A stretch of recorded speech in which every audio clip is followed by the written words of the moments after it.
Hi, I'm Dr. Chris Burrett. Welcome to the ACO's A Different Kind of Psychiatry case presentation webinar. We're glad to have you. Today's presentation is entitled The Road Back from a Life Stunted by Marijuana, presented by Dr. Edward Chastka. Dr. Chastka is a clinical associate of the American College of Ergonomy. He's a member of the ACO's Social Ergonomy Training Committee and Publishing Committee. He maintains a private practice in Wyomissing, Pennsylvania. Welcome, Dr. Chastka. Hello, Dr. Burrett. Hi, good to see you. Good to see you. So, Dr. Chastka, before we start, I want to let the audience know that you can ask a question at any time by typing it into the Q&A section. So we'll get to those at the end. But Dr. Chastka, I'm curious to hear from you. How did you decide to present this patient? There's a couple of things that really excited me about this patient. One is that she's one of the first patients who came to see me who specifically wanted medical orgone therapy. I actually saw her early in my practice, and it was so exciting to have a patient come who didn't want to just be put on medicine, who wanted to change her life. And the other aspect is more current, is it's really a case about blindness, blindness to situations in the patient's life and blindness to situations in our society. And that's just as current now as it was then. Yes. So I'm curious, who was this woman and what was the concern? What did she want to change? Well, her name was Kimberly, and she was 23 years old, a year out of college. She'd gone to a very prestigious college. She'd gotten a degree in photography, and then she'd gotten a very good internship with a very well-known photographer. So everything seemed to start out really well in her life. But she's told me she hadn't taken a photograph herself in months. And I said to her, well, what's going on with that? And she said, well, she worked part-time and in the photographer's studio. And then she hung out at night in clubs, and she'd met this young man. He was a singer and a songwriter and played guitar, and he was handsome, and she'd fallen in love with him. And so after work, she'd go to the club and sit there and watch him play, and they'd hang out afterwards and smoke pot all night. So if I'm hearing you, there's this driven, intelligent young woman who is almost going anywhere she wants to, and then she's going nowhere. Yeah, right. You're right. I mean, she was just very likable, not flamboyant. There was a bit of repression about her, but attractive and intelligent and decent. And you had this sense of determination about her, that she had this drive underneath, but it was going nowhere. It was flat. So yeah, what was it like being in the room with her for that first appointment when she came to you looking for help? Well, that's what struck me, is underneath there was this lively, intelligent person, but the surface was just dead. It was just no response, no expression, hard to get a rise out of her. Although I could tell she was really alive underneath, a certain quality of stubbornness underneath, but very, very dead on the surface. Oh, wow. So how did things proceed? What did you do with that? Well, so there was the two problems. There was the deadness, but also there was the marijuana. And I started by talking to her about that, but she was blind to it. I mean, she just could not see the problem with smoking marijuana. And when I would talk to her about it, she kind of would brush me off. It's like, oh, you straight people, you don't know, marijuana is really this great herb that we all smoke and it's wonderful and everything. Like, she couldn't see it. Hmm. And the other thing she couldn't see is the problem in this relationship. So there was two areas of blindness that I ran into very early. Blind about the marijuana, blind about the relationship. The blind photographer. That's Yeah, something. and that's something. She showed me some of her work and it was great. But she was the blind photographer. So I got her to talk about this guy, and it turns out, he's handsome, he's talented, he's, writing his own music and playing and everything, and she's in love with him, but he's kind of, likes hanging out, but he doesn't really want to get exclusive. I see. And gradually, as I talk to her, it comes out, that sometimes he sees other women, and she's talked to him about where we're going, and he likes things the way they are, he's but So, Dr. Chastka, when you're talking about that, and she's saying she wants to have this committed relationship with him, and he's kind of like, a rock star who doesn't want to be committed. Yeah. What was that like? Was the deadness there? Did she get excited about it or upset? Well, you could feel the excitement underneath because she loved him, but she wasn't an excitable person, on the surface. It was hard for her to show feeling. There was a lot of blocked in expression. Mm-hmm. You could feel the aliveness, but blocked in the expression. I see. And so what happens then? Well, so I approached it a couple of different ways. I tried physical work with her, have her lie on the couch, breathe, kick, to try to bring up more energy. But it kind of didn't work. And I think largely because of the marijuana. So I began to focus more and more on that.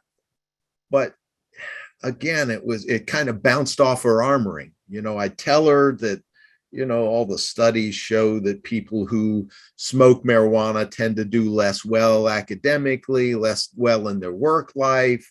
They get a lot of big ideas, not often aren't able to make them come to fruition. But she had that kind of rebellious streak in her. That was what our relationship was like. I was kind of like a father figure to her. So she wanted the connection with me, but she also thought I didn't really know what I was talking about with the marijuana. But I did get her to talk a lot about the relationship. That's where I could make the first connection with her, is talking about the relationship. But I had to be really careful. You can't criticize somebody on something like that. So what I tried to do is draw her out, get her to talk about this guy, until eventually she began to see the problems. And as things went on over the months and the relationship wasn't progressing, and she began to get it with him, but still smoking a lot of pot, the work on the couch, trying to get her breathe and kick, not going anywhere. I was starting to feel pretty frustrated with it. I felt, what am I going to do? She doesn't listen to advice. The physical work doesn't go anywhere with her. How do I get through? Yeah. So I'm curious, how did you get through to her? Glad you asked. I was sitting there with her one day, and I was frustrated, and I thought, well, this feels like kicking a dead horse. And I that a little shocking to me, kicking a dead horse. But I thought about it, and so this is you sitting with her, feeling that, thinking that, just sitting her feeling it. And that's what the feeling of frustration finally formed into the idea is this is like beating a dead horse. Yeah. And I hesitated. I waited a while because that's kind of a shocking thing to say somebody. But finally, I thought, well, she's not getting anywhere. I'm frustrated. Her life is kind of drifting away. So I said it to her. I said, sometimes this feels like beating a dead horse to me. And everything just went still. It was still anyway, but there was a stillness beyond stillness. Yeah. Nothing showed, no sign of anything except that frozen. It was frozen. She froze, and she froze more. But you hit a nerve. You could feel I hit a nerve. And she didn't say anything, and nothing happened for a few sessions. And then she comes in and she says, I broke up with my boyfriend. But there was something not right with it. There's this kind of smile there. And but it was a trap. I said, oh, good. And she said, well, I've got a new boyfriend. I said, oh, wonderful. That's great. But turns out she found this guy who smokes even more pot than the last guy. I think there was something of a rebound relationship, and it's honestly something spiteful. There was a little FU to me too, with all my talk about getting off marijuana. So she moves in with this guy, and he was really no match. He drove a truck and went around and stocked vending machines with snacks. He drove the truck. Don't go around hungry on the side of the truck. And that's what he did. And, probably a lively, intelligent guy, but all he did was smoke weed. So, he was happy. If he needed a snack, it was right in the back. Yeah. So, but that didn't last long. So, a couple of months, and one day she walks in the office, and I can tell there's something different. There's kind of a spring in her step and a light in her eye, and I just said, what's going on here? And she said, I broke up with the boyfriend. I said, okay, all right. She kind of waited a little bit, and she said, I stopped smoking marijuana. Wow. I said, all right, well, that's great. How come? I don't know. She didn't tell me. And then she goes and she says, I'm going to go back to school and get my MBA. I said, wonderful. I thought, okay, a couple of years, get herself back into shape, get the rust off her brain, the pot out of her brain. That wasn't her. Boy, once she got moving, she was a firecracker. Wow. And she came out of the fog, and it was night and day too. I don't know. I'm sure you've watched somebody come out of the fog of marijuana and how, they just come back to life. Yeah. And there was a spring in her step and a light in her eye, and she was moving. And, she went out and she researched it, and she got her applications in, and she went through, a round of interviews and everything. And she got into a really, really prestigious, Ivy League school. So, she was a very bright young woman. Wow. So how much time elapsed between that beating a dead horse, intervention, interaction, and this process of moving on from boyfriend to boyfriend to? Maybe 2 months with the boyfriend. And then after that, it went really fast. It's like once she walked in, I probably saw her 2 or 3 more times over the space of a month. Wow. And that was it. Yeah. So what do you make of that? Well, it shows you what people can do when they get moving. There's so much potential in people, and the things that get in the way are the armoring. in her case, the blindness and marijuana. Yeah. I'll tell you, I'm wondering when you're saying that, thinking to yourself, feeling frustrated, like her therapy is not going, she's not going anywhere. She must have had some sense of that, feeling that herself, like this relationship with her boyfriend. Like, I feel like I'm beating a dead horse trying to get him to commit. Yeah. So you must have resonated She with her, must have, but she could never admit it to me. I think that was just the transference, that be like agreeing with your dad, listening to your dad instead of, whoever. It was kind of like that, when she left, I felt like the father who'd dropped his daughter off at college, because she didn't need much from me anymore. She was on her way. Did you have connection with her at all when she went into the MBA program? No, 2-3 more sessions, and she would a couple of phone calls, and she was just gone, and she just said, I don't need it, don't have time for it, I'm busy, and she was off living her life.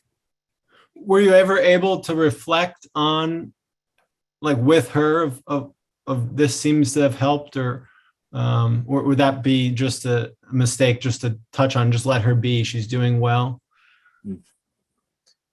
I didn't. She kind of disappeared. I did hear from her a little later, a couple of years later, a few years later. So, and I got this really nice card in the mail,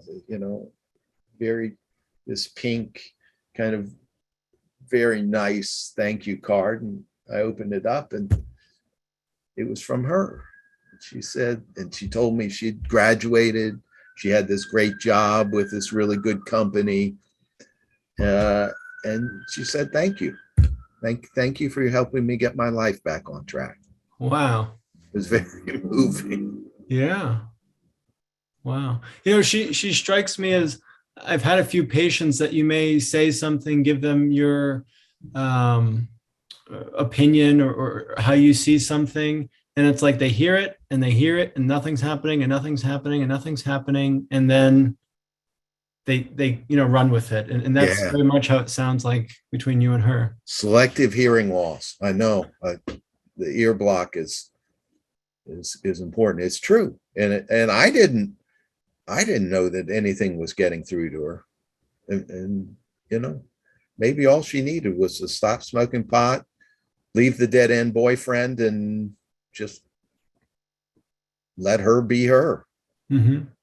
I'm wondering if I don't know if this was a conscious decision on your part, but you said you kind of like, do I say this statement to her? You must have had a sense that wasn't going to crush her. Some patients you would never say something like that to. You must have had a sense that she could handle that, and she could take it.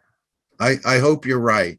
I was young then in my career, and possibly a little more prone to be aggressive. Mm-hmm. I don't think that's always a bad thing. In this case, it worked out. I guess, I knew she wasn't going to be crushed from it. I guess I thought she might leave therapy, but you're willing to take that chance because she needed help. Something had to happen. Yeah. Wow. So there's some questions from the audience already. One of them is, did her family know about her habit with marijuana? Were they involved in that at all? I know almost nothing about her family. And I'm sure I asked a little bit, but the only thing I knew about her family is she had an uncle. Her family was from the West Coast, and she had an uncle out here, and he was a professor someplace in Philadelphia, and he had medical orgone therapy, and he was the one who encouraged her come to it. But I really didn't know much about her family. It didn't come up. Yeah. Yeah. And there's another question from the audience. Can you say more about your perspective on the harmful effects of marijuana, how you see that, maybe how you've seen it with other patients, with her? What happens? Well, I work with a lot of young people, and so I work with a lot of young people that smoke marijuana. And I just think it's way underestimated as far as a damaging drug. The first thing I see is it tends to kill the emotions. It kills the capacity to make an emotional connection with another person. It heightens sensation. So eating can be, very pleasurable. Some people use it as a sexual stimulant, but it can heighten sensation, but it deadens that capacity to make an emotional connection. And it gradually deadens the kind of emotional spark that you see in people. People will get a kind of a dull and a gray look, and you start to see cognitive problems. People can't find the right words, so they can't find the words, so they like, they can't find the words. Their memory starts to malfunction. Their attention and concentration deteriorate, and it coincides with a lot of what we see scientifically. We know there's lots of sociological studies that show that people who smoke marijuana don't do as well in school, don't do as well in their careers, don't do as well in their relationships. There's a couple of very good scans. There's an MRI study from a few years out of England that shows shrinking of the corpus callosum, which is the main connection between the left and the right side of the brain. They saw up to 50% loss of volume in heavy marijuana smokers. Then you have the PET scans, which measure blood flow to the brain, and they see severe loss of blood flow to a lot of the deep centers in the limbic system and deep in the brain, get a deficit in blood flow with marijuana. So there's lots of reasons to believe that marijuana is harmful. It doesn't kill people the way fentanyl does, but it kills their soul. When you're talking, Dr. Chastka, maybe when you're especially when you're talking about the sociologic consequences. I have two young women patients whose boyfriends both use marijuana fairly heavily.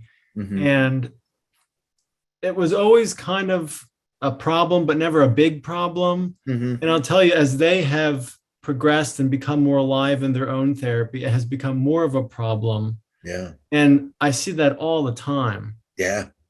Yeah. I think sometimes, it deadens the excitement in the relationship, and that lowers people's anxiety. Yeah. So you have a boyfriend that smokes pot, it deadens the charge. Yeah. So there's an excellent question. Early on, when you were talking about meeting this patient, Kimberly, and feeling her deadness, you said that there was her smoking and her blindness and deadness. Were you saying that the deadness was not just the marijuana, but was also a characterological aspect of her? And do you think there's any connection between someone's character and their use of the drug? Yeah, I think that's correct. She had very shallow breathing, and I didn't say much about that, but even her chest looked constricted, and she didn't breathe. She breathed very shallowly, and she had a lot of tension in the jaw and the throat. And so her voice was weak and her breathing was shallow. And that, I'm sure, was there long before the marijuana. But the two things, so there was this repression that showed in her speech, and in her daily life, and then the marijuana added to it by deadening her. Mm. Mm. While you're saying that, I'm thinking, her academic and her work life and her love life seem quite different, the way you've described it. Mm-hmm. Is that, what do you make of that? Mm. Well, I think the marijuana got to her work life before it got to her love life. She was still lively and wanted a relationship and could love. She hadn't been smoking marijuana that long. I didn't say that. She actually went to Berkeley, but didn't smoke much pot when she was there. And it wasn't until maybe 6-8 months before she came to see me that she started smoking marijuana heavily. So it was just beginning to take its toll. And she was still very alive emotionally and able to love.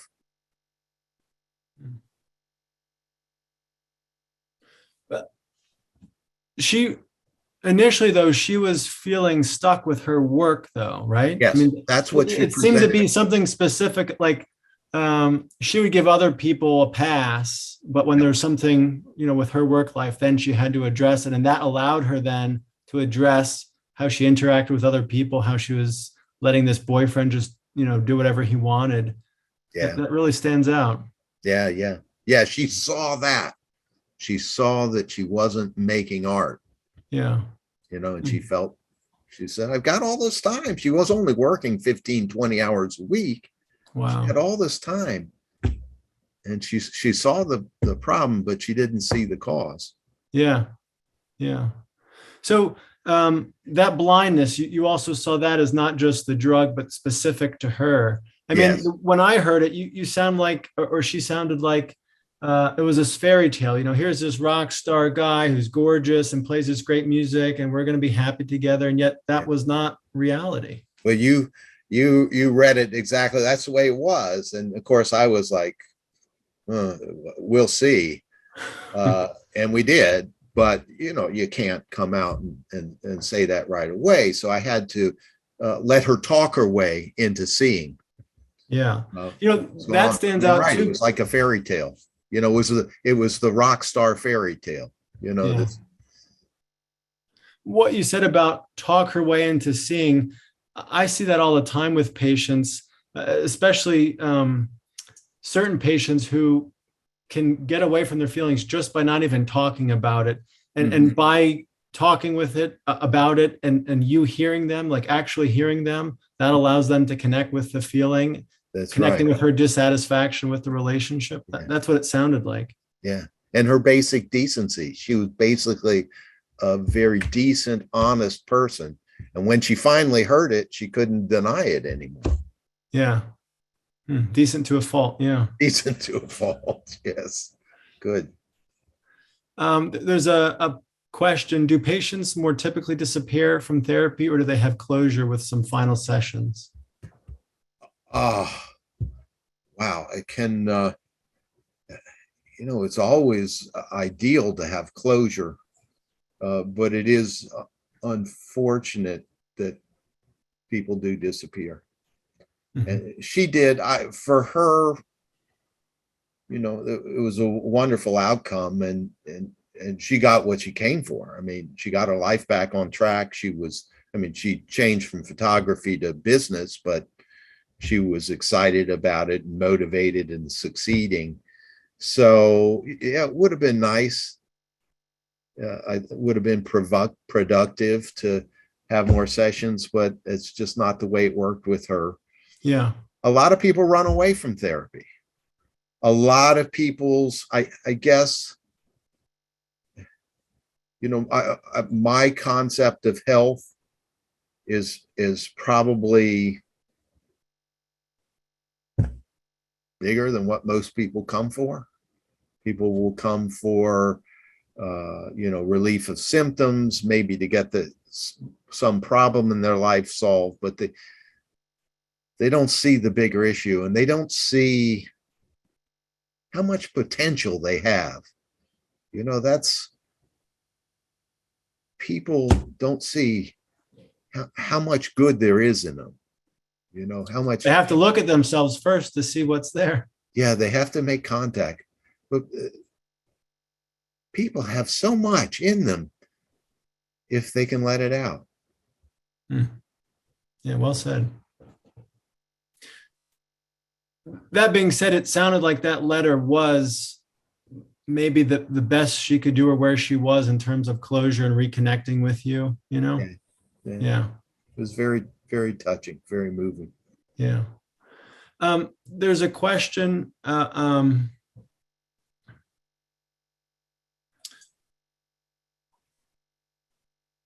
You say that marijuana kills the emotion. What does it do to empathy? Does it interfere with empathy with others? I think so. I understand empathy is the emotion moving, the feelings in one person excite motion in the feelings of another person. So it's a responsiveness of your whole energy system. You actually, you feel like the other person because the energy starts moving in you the way it's moving in another person. And I do think that marijuana kills that. Now, not right away. You don't smoke marijuana a couple of times and you lose your empathy. And it's very gradual how this process takes place. And I think that's part of why people don't see it. But it is a gradual deterioration in this. Yeah. Yeah. I mean, if marijuana reduces, energy movement and contact with yourself, of course, and the way you just described it, if an emotional connection, empathy with somebody else is feeling that connection between you and that part and what's inside yourself, it would have to a degree. Although I think there can be specific, like kind of how she was blind to certain things, but not others. Yeah. My sense is that people can connect with other people in one way, but not another way. Maybe they can connect about frustration, but not sadness, just as some people have difficulty with certain emotions more than others. Yeah. I think she had a lot of problem with anger. That's something that we never really got to in her sessions, but I think that's what got her moving. I got her, what I said made her angry, but she was able to put it to work, and pull herself out of being stuck. Can you say more about what gave you the impression that she had difficulty with her anger? I never saw it. Never saw anger. She didn't get angry at the guy. Angry at herself. It's not that she didn't have anger. She turned it on herself. Yeah. She was self-critical. Speaking of, I have a young woman who smokes marijuana, and literally it was last week when we were talking about it, she said, I smoke weed so I don't kill anybody. And she's not someone who's going to go kill somebody, but what that means is to not feel the intense anger that she has. Yeah. I mean, it was very clear. Yeah. And speaking of, I'm curious, how do you address it with patients now? Do you tell them from the beginning? Do you work patient to patient? How do you address marijuana use now? But it's getting harder and harder because, people come in and say, well, I've got a medical marijuana card. I'm prescribed it for my anxiety or my insomnia. So that makes it a little harder when they have that much investment in it. It takes some time, and sometimes you can't get there, but the way I approach it is to try to get to see what the function of marijuana is. You take it for sleep. Well, let's talk about that. How's that working? Usually what I find with sleep, marijuana will put people to sleep, but it also disturbs your sleep. So you become more and more dependent on marijuana to get to sleep. Yeah. And that tends to be the pattern, is the marijuana solves things in the short run, but makes them worse in the long run. So there's another question.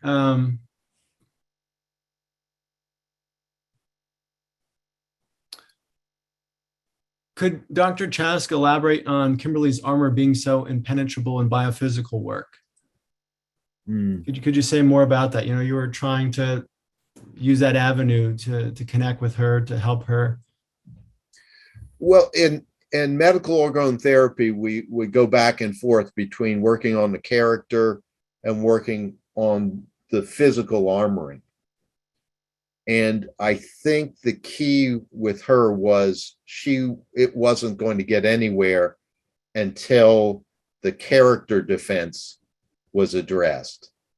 And the character defense in this case was the blindness and the deafness.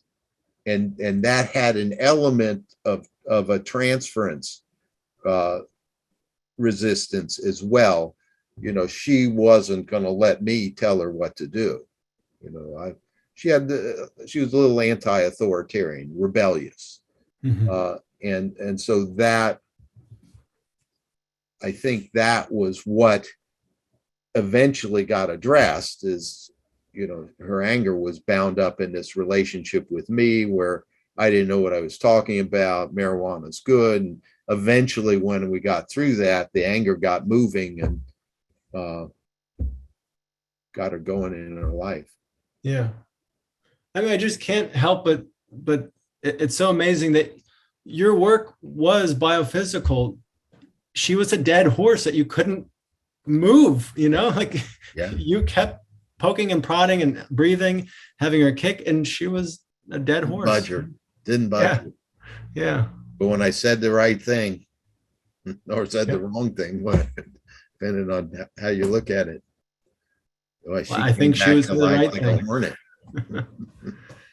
Do you know if did her friend circle change with her marijuana use, giving it up? I know that's common where, there's people that you go to hang out and chill and smoke. And if you get away from it, sometimes that changes things socially. That's interesting because she never talked about friends.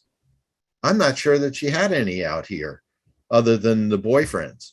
I'm sure she must have had if she was hanging out in the clubs, she must have had a circle of acquaintances, but she never talked about her family and she never talked about her friends. She talked about her boyfriend and her work. Yeah. She had one friend an older guy who was he was also a professor. And I remember she held him up to me as an example saying, well, he smokes marijuana and he's a professor at blah, blah, blah, blah, blah. And then as I drew her out on it, it turns out like he was an adjunct professor. And even though he was very intelligent and accomplished, he like never got it together to become, on a tenure track. So it was there, but she didn't want to see it. Yeah. There was a question. Do you also see reasons not to accept a patient who uses a lot of marijuana?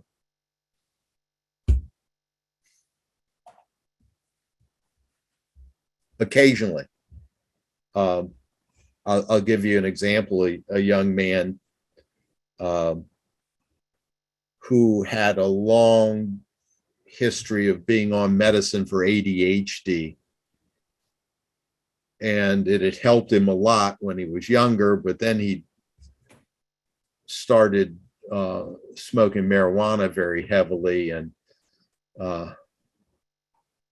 I made a deal with him. I said, I'll restart your ADHD medicine if you get off the pot. But he couldn't on his own. So I said, okay, you better go into rehab then. He had to go into rehab and he did get off of it and stayed off of it for maybe 2-3 months after he got out. I got him restarted and then he started using marijuana again. And I told him, that I couldn't treat him unless I couldn't continue to give him that medicine unless he got off marijuana, and he chose to go elsewhere. So yeah, but usually I'll try to work with someone. Yeah, me too. And I remember one situation where we made certain progress and things were going well. And similar to Kimberly's situation, there was just a plateau. Mhm. And I was not able to find whatever that was to get through to him. And so we just had to say, this isn't helping. The way I saw it was you have to stop and then we'll get through the plateau. And he decided to stop, and I haven't heard from him again. But on the other note, on the other side, I had a prospective patient who called, and over the phone, I asked about drug use, and he mentioned marijuana. And I told him I have not been successful in treating people fully who don't give marijuana up. And when I saw him for the initial evaluation, he told me he had stopped already. So somehow letting him know that clearly up front went a long way for him. Certain patients, you can get through to, and other ones. And sometimes I think it's just, just like we can have connections with some people, not others. It's just, that's how it is. That's right. Yeah.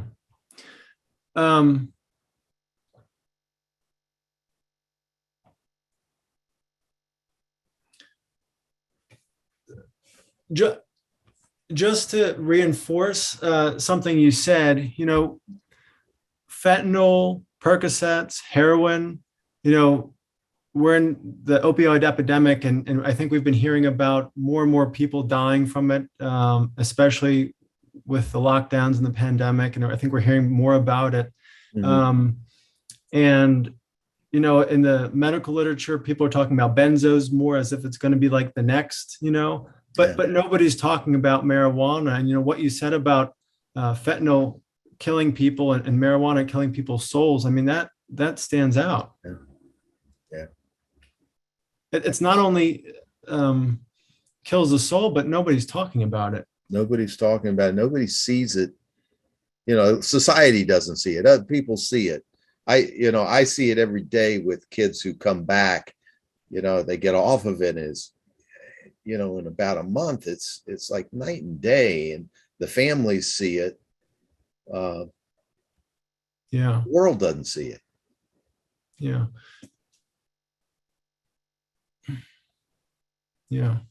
So, Dr. Chastka, is there anything else about her story or your therapy with her that you think's important to emphasize?